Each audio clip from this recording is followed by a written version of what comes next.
नमस्कार साथियों, मेरे इस प्यारे से चैनल अल्फा स्टडी क्लासेस में आप सभी का स्वागत है। आज मैं आप सभी लोगों को क्लास 10 का बहुत ही इंपॉर्टेंट टॉपिक जो कि लेसन 2 है केमिस्ट्री का, अम्ल क्षार लवण एसिड बेस एंड साल्ट, इसके बारे में आज मैं पढ़ाऊंगा आप लोगों को। चलिए स्टार्ट करते हैं। इसके बारे में देखते हैं, जो है सारे टॉपिक को क्लियर करते हुए देखते हैं। जो है एग्जाम में यहाँ से बहुत ही क्वेश्चन पूछे जाते हैं आपको। चलिए देखते हैं।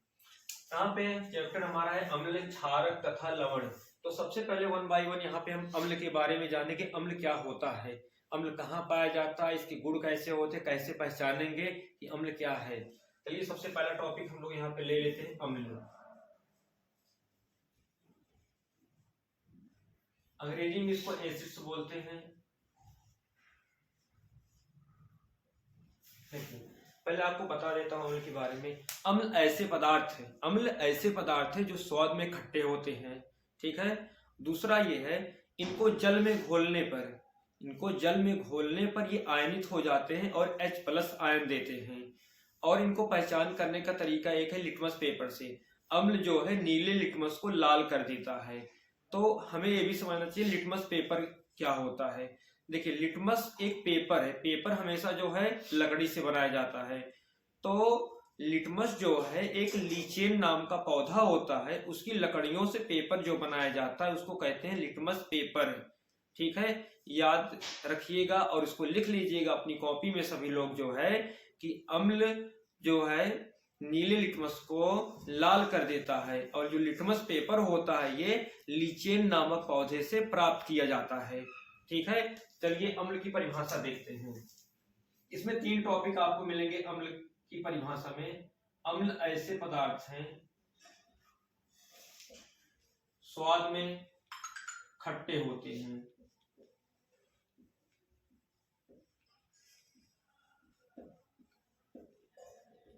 लिख लीजिएगा वन बाय वन। अम्ल स्वाद में खट्टे होते हैं। दूसरा, नीले लिटमस को लाल कर देता है। लिटमस क्या? लिटमस एक पेपर होता है, नीले लिटमस को लाल कर देता है।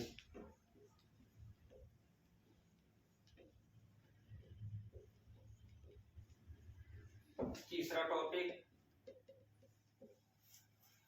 जलीय विलयन में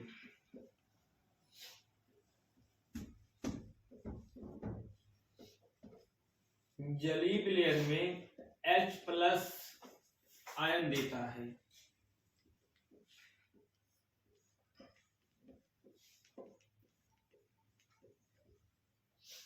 जलीय विलयन का मतलब है इसको जल में घोलने पर, जल में घोलेंगे तो H+ आयन देगा। चलिए अब इसके कुछ एग्जाम्पल देखते हैं अम्ल के। बहुत सारी चीजें होती है जो स्वाद में खट्टी होती है, जैसे आम हो गया, इमली हो गया, और घरों में विनेगर यूज होता है, तो इन सब में अम्ल पाया जाता है, ठीक है। हम कुछ महत्वपूर्ण अम्लों के बारे में जान लेते हैं।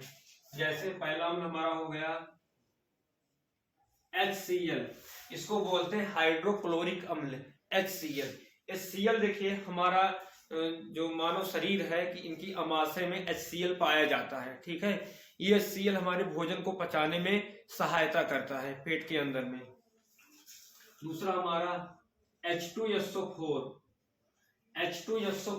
हाइड्रोजन सल्फेट, या इसका नाम होता है सल्फ्यूरिक अम्ल, ठीक है। इसको तेजाब भी बोलते हैं। ये बैटरियों में यूज होता है, जो सीसा संचायक सेलें होती हैं उनमें सल्फ्यूरिक अम्ल का प्रयोग किया जाता है।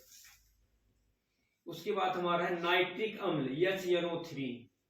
इसके बाद CH3COOH, ये हमारा है एसिटिक अम्ल जो कि सिरका में पाया जाता है, ठीक है। ये हो गए हमारे अम्ल के एग्जाम्पल, ठीक है। इसको नोट डाउन कर लीजिए या आप इसका स्क्रीनशॉट ले सकते हैं, या आप साथ में ही वीडियो को देखते समय आप कॉपी लेके बैठिए और उसको लिखते रहिए। ऐसे वीडियो देखने से कोई मतलब आपका है नहीं, ठीक है। चलिए नेक्स्ट देखते हैं। इसके आगे कुछ और भी पदार्थ हैं जिनमें कुछ और भी अम्लों के नाम होते हैं, मैं उनको भी लिखवा देता हूं आपको। चलिए हम इसको इरेज कर देते हैं।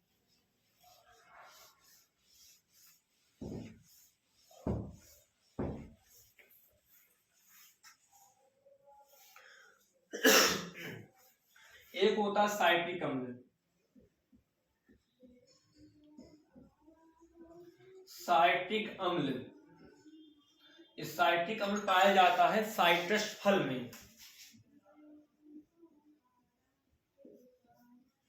साइट्रस फल में, साइट्रस फल क्या होते हैं? साइट्रस फल उनको बोलते हैं, जैसे हमारा नींबू हो गया, संतरा हो गया, इन सबको साइट्रस फल बोलते हैं। नींबू, संतरा, साइट्रस हो गया।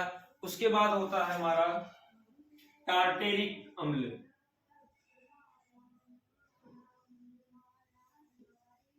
टार्टेरिक अम्ल, टार्टेरिक अम्ल, टार्टेरिक अम्ल पाया जाता है इमली में, कच्चे आम में। तो इमली और कच्चे आम में पाया जाता है टार्टेरिक अम्ल।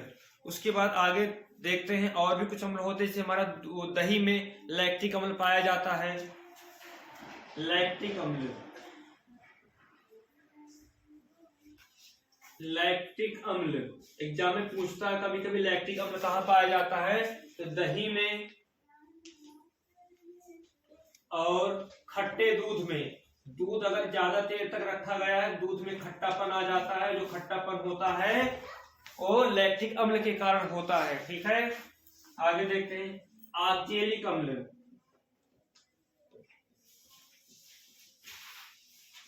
ऑक्जेलिक अम्ल, ऑक्जेलिक अम्ल, ऑक्जेलिक अम्ल हमारा हो गया, इस पाया जाता है टमाटर में। उसके बाद एक होता फार्मिक अम्ल। फार्मिक अम्ल,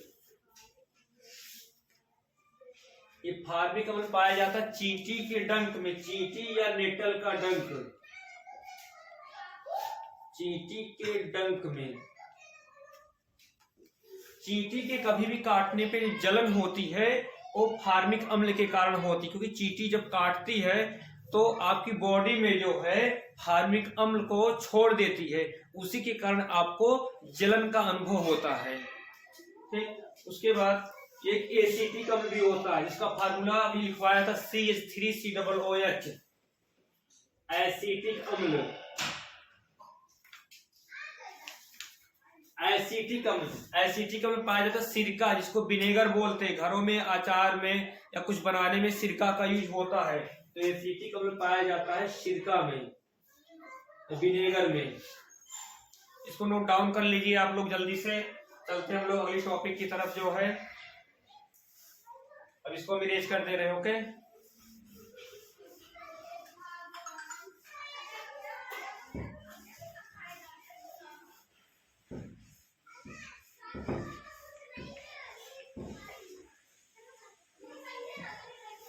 अगला टॉपिक हमारा इसी में है। ठीक है, कुछ चीजें और भी होती हैं अम्ल के बारे में, उसको भी हम लोग जान लेते हैं। जैसे कि अम्ल तो स्वाद में खट्टे होते हैं, खट्टेपन के आधार पे कुछ होते हैं। अब सभी अम्लों को टेस्ट नहीं किया जा सकता, क्योंकि कुछ अम्ल जो है हमारे स्वास्थ्य के लिए हानिकारक भी हो सकते हैं या विषैले भी होते हैं।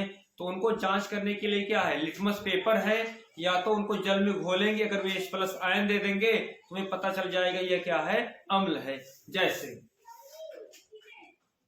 जैसे हमारा HCl हो गया। अब HCl अम्ल को अगर जल में घोला जाएगा तो वियोजित होगा, और वियोजन होकर ये H+ आयन देगा और Cl-, तो ये अम्ल है, क्योंकि जल में घोलने पे H+ आयन मिल रहा है। जैसे उसके बाद हमारा H2SO4 सल्फ्यूरिक अम्ल हो गया, इसको जल में घोलेंगे तो 2H+ आयन देगा प्लस SO4-। ठीक है, यहाँ पे देखिए इसमें भी H+ आयन मिल रहा है। उसके बाद का जो हमारा अम्ल था नाइट्रिक अम्ल HNO3, इसको भी जल में घोलेंगे H+ आयन देगा प्लस NO3- आयन देगा। और इसके बाद का हमारा अम्ल था CH3COOH, इसको भी जल में घोलेंगे तो CH ये देगा CH3COO- plus H+ ion. Okay, यहाँ पे देखिए इन सबको जल में घोलने पे H+ आयन दे रहे हैं, तो इसका मतलब क्या है, ये सब अम्ल है। ओके, चलिए आगे चलते हैं, इसको नोट डाउन कर लीजिएगा।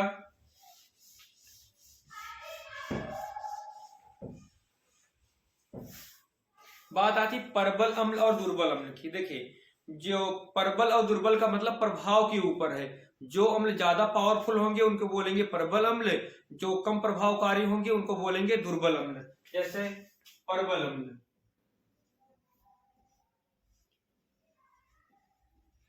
प्रबल अम्लों में हमारा आता है हमारा HCl हो गया, H2SO4 हो गया, और नाइट्रिक अम्ल HNO3 हो गया, हाइड्रोक्लोरिक अम्ल, सल्फ्यूरिक अम्ल, नाइट्रिक अम्ल। ठीक है। इसके बाद एक बहुत ही पावरफुल अम्ल बनाया गया है जिसको हम लोग कहते हैं अम्लराज। अम्लराज ये नाइट्रिक अम्ल और हाइड्रोक्लोरिक अम्ल का एक मिश्रण होता है, उसको बोलते हैं हम लोग अम्लराज। ओके। उसके बाद है दुर्बल अम्ल। दुर्बल अम्ल, दुर्बल अम्ल हमारा होता है एसिटिक अम्ल, जैसे हो गए CH3COOH, तथा फार्मिक अम्ल HCOOH जो चींटियों के डंक में पाया जाता है, ये सिरके में पाया जाता है। ठीक है।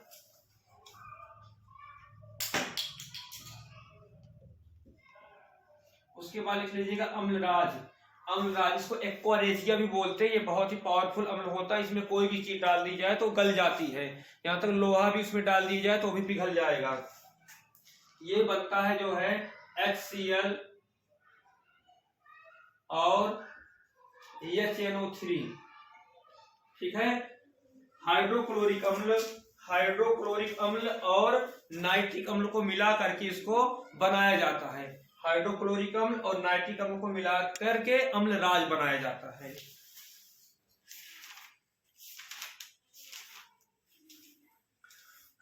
ठीक है।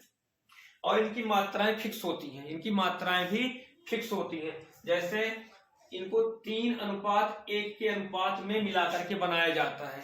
अब अगर 3 ग्राम HCl है तो नाइट्रिक अम्ल 1 ग्राम होना चाहिए। ठीक है। अगर 3 लीटर आप HCl ले रहे हैं तो उसमें 1 लीटर नाइट्रिक अम्ल डालना होगा, तब जाके हमारा अम्लराज बनेगा।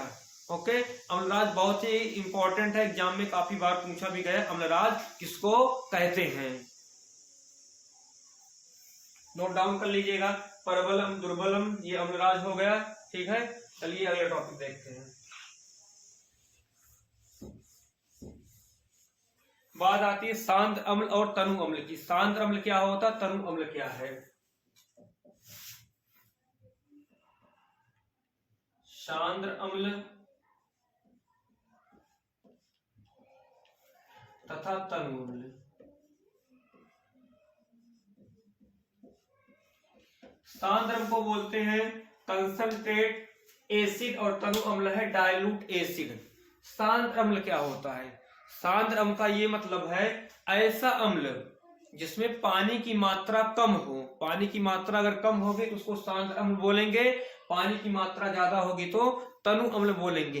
किसी भी अम्ल को या किसी भी पदार्थ को हम लोग सांद्र या तनु बना सकते हैं। सांद्र का मतलब गाढ़ापन और तनु का मतलब होता पतला होना। ओके। तो यहाँ पे सांद्र अम्ल में लिखेंगे ना, जिस अम्ल में पानी की मात्रा कम हो।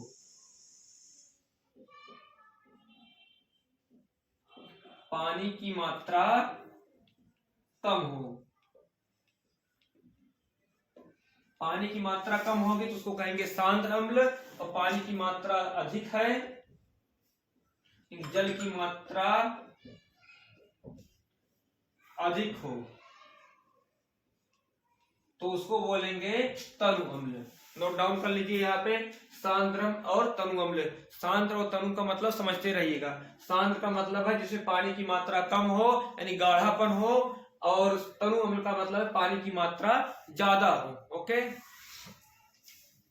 चलिए हम लोग अगले टॉपिक तक देखते हैं। हमारा अम्ल के बारे में सारी चीजें समाप्त हो गई हैं। हम लोग चलते हैं क्षारक की तरफ। अम्ल पूरा हो गया है, इसके बाद चलते हैं क्षारक की तरफ। अम्ल के बारे में सारी चीजें समाप्त हो गई हैं।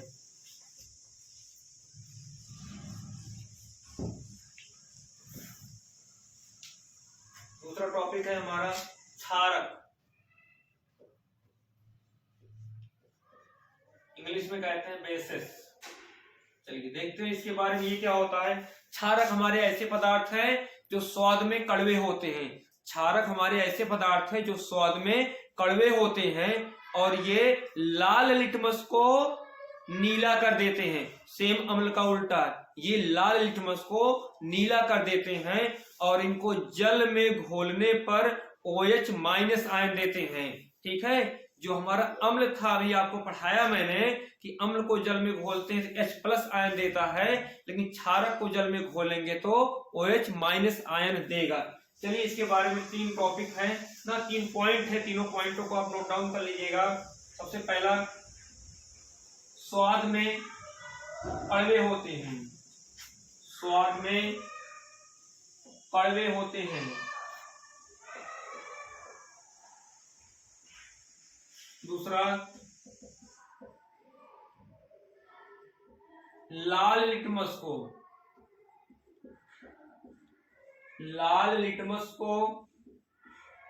नीला कर देते हैं, लाल लिटमस को नीला कर देते हैं।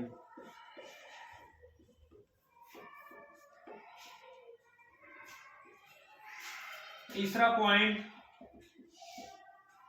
जल में घोलने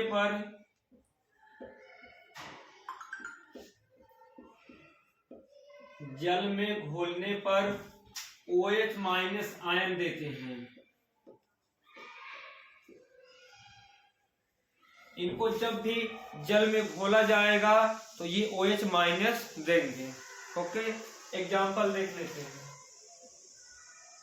जैसे हमारा NaOH हो गया, इसको बोलते हैं सोडियम हाइड्रोक्साइड।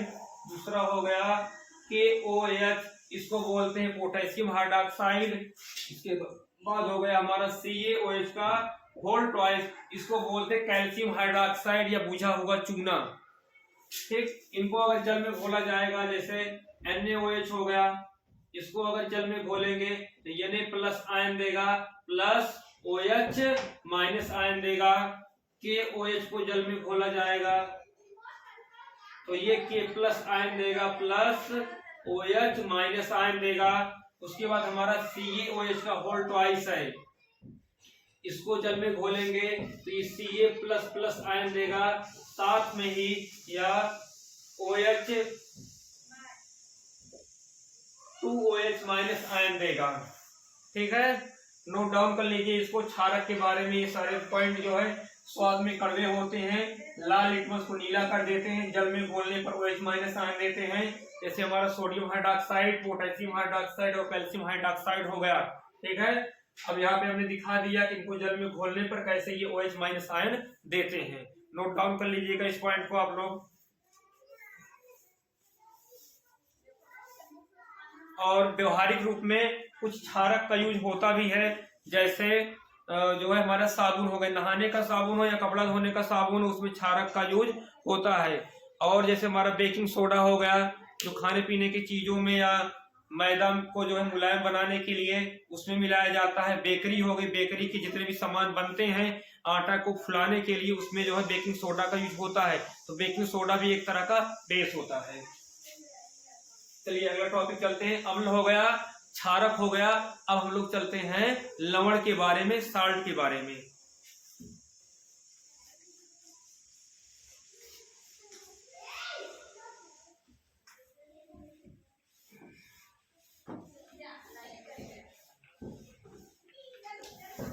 अगला हमारा टॉपिक है लवण।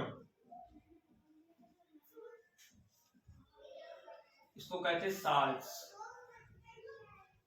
साल्ट के बारे में समझते हैं। साल्ट क्या है, लवण होता क्या है। देखिए, जो हमारे अम्ल है और क्षारक है, अम्ल और क्षारक आपस में मिल करके लवण बनाते हैं, यही लवण की परिभाषा है। ठीक है, तो किसी भी एक अम्ल को ले लीजिए, एक क्षारक को ले लीजिए, दोनों को मिला दीजिए तो हमारा बन जाएगा लवण। अम्ल और क्षारक, अम्ल और क्षारक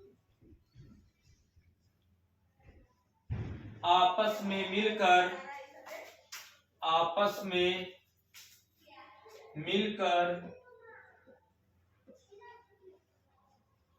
लवण बनाते हैं। अम्ल और क्षारक आपस में मिलकर लवण बनाते हैं। एग्जाम्पल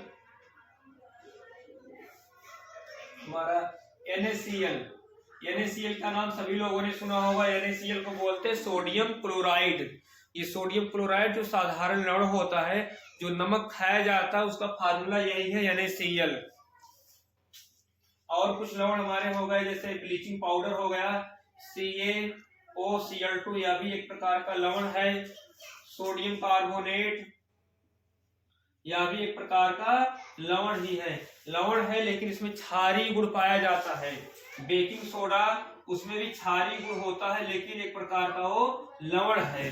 ठीक है, नोट डाउन कर लीजिएगा। उसके बाद नीचे ये लिख दीजिएगा अम्ल प्लस लवण, सॉरी अम्ल प्लस क्षारक। अम्ल प्लस क्षारक मिल करके लवण बनाते हैं, प्लस साथ में जल भी बनाते हैं। अम्ल और क्षारक आपस में मिलकर के लवण तथा जल बनाते हैं। तो मेन प्रोडक्ट तो हमारा लवण है, बाकी तो जल तो बाहर निकल जाता है। तो लवण को जो है अम्ल और क्षारक की क्रिया द्वारा बनाया जाता है। ठीक, नोट डाउन कर लीजिएगा इस पॉइंट को आप लोग अच्छे से। उसके बाद हम लोग चलेंगे अगले टॉपिक की तरफ।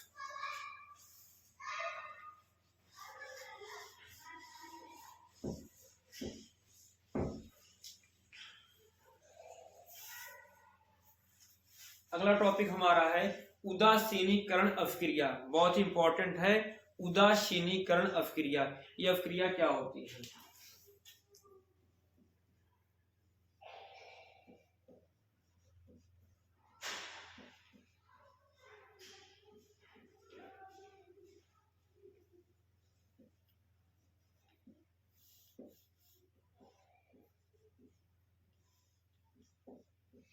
इसमें जो उदासीनीकरण अवक्रिया है, इसमें भी लवण बनता है। सेम वही चीज जो हमने ऊपर पढ़ी है लवण के बारे में, वही चीज है। तो यहाँ लिखेंगे अम्ल और क्षारक, अम्ल और क्षारक परस्पर अवक्रिया करके लवण तथा जल बनाते हैं। इसे कहते हैं उदासीनीकरण की अवक्रिया। तो इसको लिख लीजिए अम्ल और क्षारक, अम्ल और क्षारक अम्ल और क्षारक आपस में अवक्रिया करके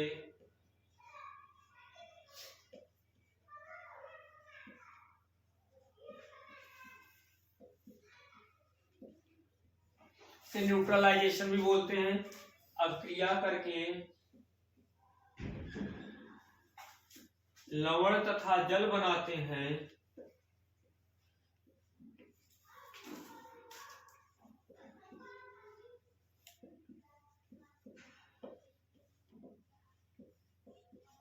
अम्ल और क्षारक आपस में अवक्रिया करके लवण तथा जल बनाते हैं। इसे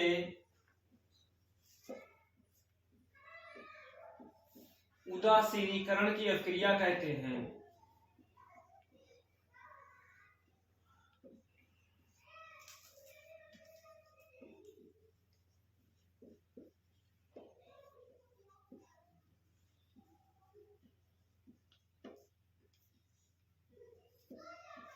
ओके, नोट डाउन कर लीजिएगा। फिर उसको एक एग्जांपल दिखा देंगे यहाँ पे। जैसे HCl हो गया। HCl हमारा एक अम्ल है, प्लस एक क्षारक ले लेते हैं। जैसे हमारा होगा NaOH।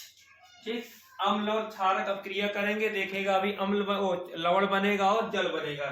यहाँ पे ये H और OH साथ में मिल जाएंगे, Na इसके साथ मिल जाएगा, बनाएगा NaCl प्लस ये H और OH मिलके बना लेंगे H2O। तो देखिए यहाँ पे अम्ल और क्षारक मिलकर के लवण और जल बना रहे हैं। तो यहाँ पे जो अवक्रिया हो रही है न्यूट्रलाइजेशन रिएक्शन, यानी कि उदासीनीकरण की अवक्रिया हो रही है। तो नीचे यहाँ दिखा ऐसे लिख लीजिएगा अम्ल प्लस क्षारक मिलकर के बनाते हैं लवण प्लस जल। तो कोई भी अम्ल लीजिए और कोई भी क्षारक लीजिए, आपस में अवक्रिया करेंगे तो लवण और जल ही बनेगा। तो मेन प्रोडक्ट हमारा यहाँ पे लवण होता है, साल्ट होता है, बाकी जल जो है एक्स्ट्रा प्रोडक्ट के रूप में बनता है। जल को जो है बाहर निकाल दिया जाता है निर्जलीकरण की अपक्रिया द्वारा। निर्जलीकरण की अपक्रिया द्वारा जल को बाहर निकाल लिया जाएगा और लवण हमारा क्रिस्टल के रूप में हमको मिल जाएगा। ओके, यहाँ पे ये टॉपिक खत्म होता है उदासीनीकरण की अपक्रिया के बारे में। अब हम लोग चलते हैं अगले टॉपिक की तरफ। तो इसको हम लोग इरेज कर देते हैं यहाँ पे।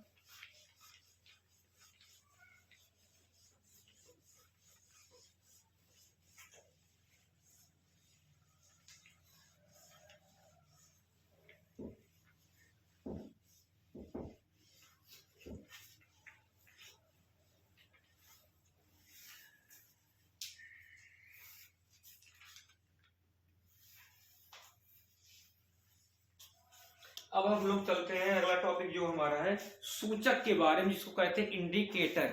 सूचक या इंडिकेटर किसको कहते हैं, ये हमारा अगला टॉपिक है इस चैप्टर का, सूचक। इसको इंग्लिश में कहते हैं इंडिकेटर।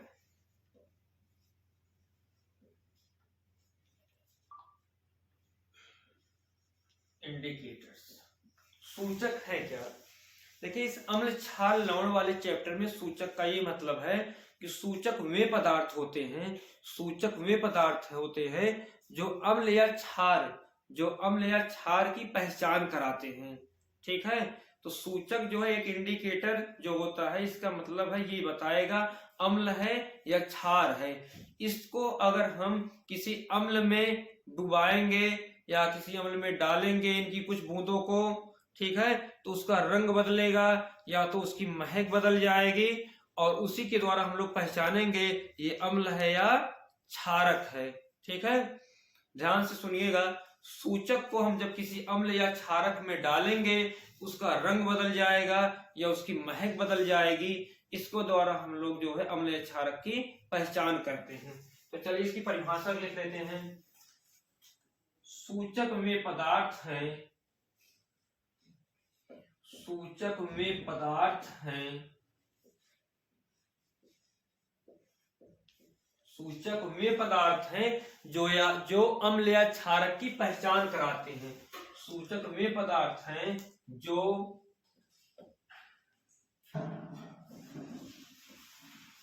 अम्ल या क्षारक की पहचान कराते हैं।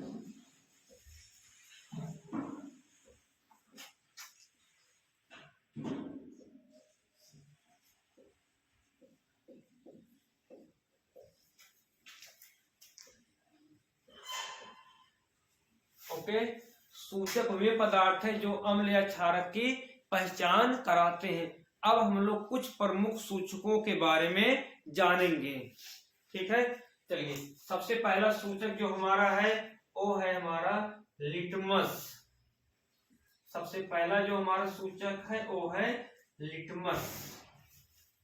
ठीक, लिटमस जो हमारा लिटमस है एक पेपर होता है जो कि लीचेन नामक पौधे से प्राप्त किया जाता है। इसको नोट कर लीजिएगा, नोट में करके लिख लीजिएगा, बहुत इंपॉर्टेंट है कि लिटमस एक प्रकार का जो है पेपर है, ठीक है, जिसको लीचेन नामक पौधे से प्राप्त किया जाता है। ठीक है, तो इसकी क्या खासियत है लिटमस को? लिटमस जो है ये जब इसको अम्ल में डुबाया जाएगा तो इसका कलर चेंज हो जाएगा, कोई दूसरा कलर हो जाएगा। क्षारक में डुबाया जाएगा तो कोई दूसरा कलर हो जाएगा। ठीक है, तो अम्लीय माध्यम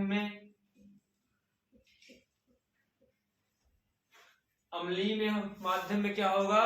नीला।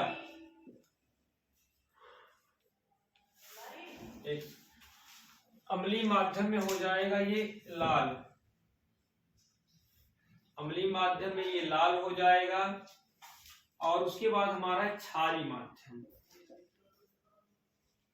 क्षारीय माध्यम में हमारा लिटमस हो जाएगा नीला। ठीक, अब देखिए ध्यान से, अब किसी हम लिटमस पेपर को ले लेंगे, अम्ल में डालेंगे तो लाल हो जाएगा। अगर लाल हो गया, ठीक है, तो हम कहेंगे अम्ल है। अगर नीला हो गया तो क्या कहेंगे? वो क्षार है। ठीक है, तो लिटमस से इस तरह की जांच की जाएगी। ठीक है, तो लिटमस बहुत ही इंपॉर्टेंट है, यह एक प्रकार का सूचक है। ठीक है, नोट डाउन कर लीजिए। इसके बाद अगले कुछ सूचकों के बारे में आपको बताते हैं, या आप लोग इसका स्क्रीनशॉट ले सकते हैं।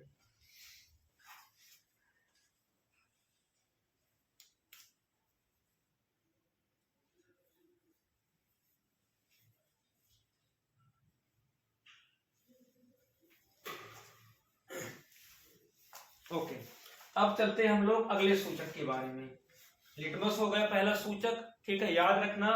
ठीक है, अम्ल नीले लिटमस को लाल कर देता है और क्षारक जो होता है वो नीला कर देता है। चलिए अगले पॉइंट की तरफ। पहला हो गया हमारा लिटमस, अब चलते हैं दूसरी तरफ।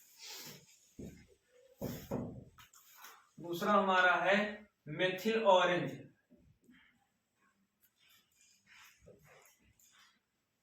मेथिल ऑरेंज,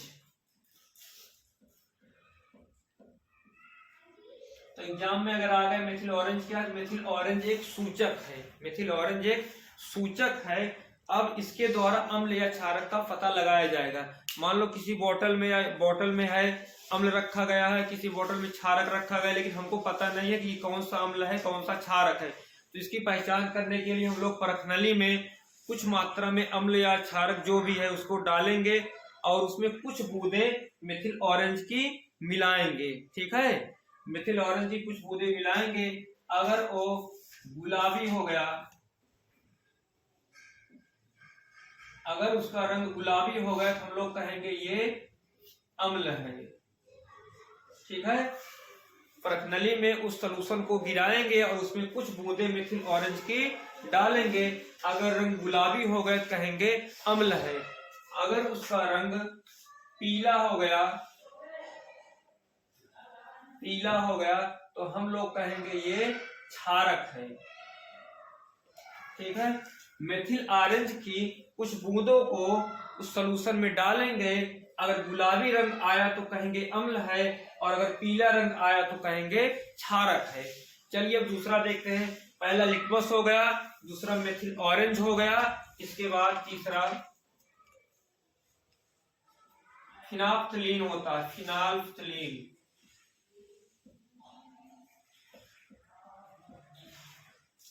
फिनाफ्थलीन भी एक प्रकार का सूचक है। फिनाफ्थलीन एक प्रकार का सूचक है, इससे भी अम्ल या क्षारक का पता लगाया जाता है। अब सेम उसी प्रकार से सॉल्यूशन को हम लोग परखनली में निकालेंगे। उसके बाद उसमें कुछ बूंदे फिनाफ्थलीन की डालेंगे, रंगों में परिवर्तन होगा तो उससे पता चल जाएगा कि यह अम्ल है या क्षारक है। ठीक है, चलिए अगर रंगहीन हो गया, रंगहीन हो गया तो कहेंगे अम्ल है। ठीक है, सॉल्यूशन को निकालेंगे परखनली में पहले, फिर उसमें कुछ बूंदे फिनाफ्थलीन की डालेंगे। जो हमारा सॉल्यूशन है अगर वो रंगहीन हो गया तो कहेंगे अम्ल है, और अगर गुलाबी आ गया तो उसको कहेंगे और क्षारक है। ठीक है, नोट डाउन कर लीजिएगा। इसके अलावा कुछ और भी चीजें होती हैं जो सूचक का काम करती हैं, लेकिन यहाँ पे सबसे जो मोस्ट इंपॉर्टेंट जो था हमारा लिटमस पेपर हो गया, मेथिल ऑरेंज हो गया और फिनाफ्थलीन हो गया। तीन यही महत्वपूर्ण सूचक यहाँ पे थे। और कुछ व्यवहारिक रूप में जैसे हमारे पास हल्दी हो गई, घरों में जैसे हल्दी यूज की जाती है, हल्दी भी एक प्रकार का सूचक होती है। जैसे आपने कभी देखा होगा ना, आपने एक चीज देखा होगा, अगर आपके कपड़े पे कहीं पे हल्दी लग जाती, कि भोजन में हल्दी मिलाई जाती है, हल्दी अगर आपके कपड़े पे लग गई है, ठीक है, हल्दी कपड़े पे लगी है, जब उसको धोया जाएगा, जब उस पर साबुन लगाया जाएगा तो लाल रंग का होता है, यानी हल्का गुलाबी हो जाता है। गुलाबी क्यों हो जाता है? क्योंकि हमारे साबुन में पाया जाता है क्षारक, साबुन में पाया जाता है क्षारक। ठीक है, और क्षारक उस हल्दी से क्रिया करता है तो हल्का गुलाबी हो जाता है। ठीक है, तो हल्दी भी एक प्रकार का हमारा सूचक है। ठीक है, जो कि क्षारीय माध्यम में गुलाबी हो जाती है और अम्लीय माध्यम में वो भी रंगहीन रहती है। ओके, तो नोट डाउन कर लीजिए इसको आप लोग। जो है मेन हमारे तीन सूचक थे, लिटमस पेपर, मेथिल ऑरेंज और फिनाफ्थलीन। ठीक है, तो सूचक क्या होते हैं फिर से एक बार समझा देते हैं आपको। सूचक वे पदार्थ होते हैं जो अम्ल या क्षार की पहचान कराते हैं। ठीक है, इन सूचकों को अम्ल या क्षारक में मिलाएंगे तो उनके रंग में परिवर्तन होगा या उनकी महक में परिवर्तन होगा। इस तरह से हम लोग पहचान जाते हैं अम्ल है या क्षारक है। तो 3 इंपॉर्टेंट यहाँ पे सूचक थे हमारे। पहला लिटमस पेपर जो कि लीचियन नामक पौधे से प्राप्त किया जाता है, दूसरा था मेथिल ऑरेंज और तीसरा था फिनाप्थलीन। इन चीजों को रासायनिक विधियों द्वारा बनाया जाता है, ठीक है। ये प्रकृति में उपलब्ध नहीं होते हैं। और हमारा हल्दी जो है एक प्रकार का ये प्राकृतिक सूचक है जो कि प्रकृति में ऑलरेडी ये अवेलेबल है, ठीक। तो आज का ये टॉपिक खत्म हो गया। यहाँ पे अम्ल क्षार सूचक हो गया और जो है लवण के बारे में भी बता दिए आपको। अब अगले वीडियोज में आपको जो है हम पीएच मान के बारे में बताएंगे, पीएच स्केल क्या होती है, और आपको कुछ जो है साल्ट, कुछ लवणों को बनाना आपको सिखाएंगे जिसमें जो है साधारण नमक से कुछ चीजें बनाई जाती हैं। साधारण नमक से आपके जो सिलेबस है क्लास 10th का अम्ल क्षारक लवण वाले चैप्टर में आपको बनाना सिखाया गया है सोडियम कार्बोनेट, सोडियम बाइकार्बोनेट, विरंजक चूर्ण, ठीक है, जिसको ब्लीचिंग पाउडर कहते हैं। और आपको बताया गया है plaster of Paris. Plaster of Paris जो पुट्टी या जो डॉक्टर प्लास्टर में यूज करता है, इन चीजों को बताया गया है। तो अगले वीडियोज में मैं जल्दी ही लेके आऊंगा, आपको पीएच मान के बारे में बताया जाएगा और आपको कुछ लवणों के निर्माण की विधियां बताई जाएंगी। और दूसरे वीडियोज में ये पूरा चैप्टर आपका हो जाएगा एंड। ओके।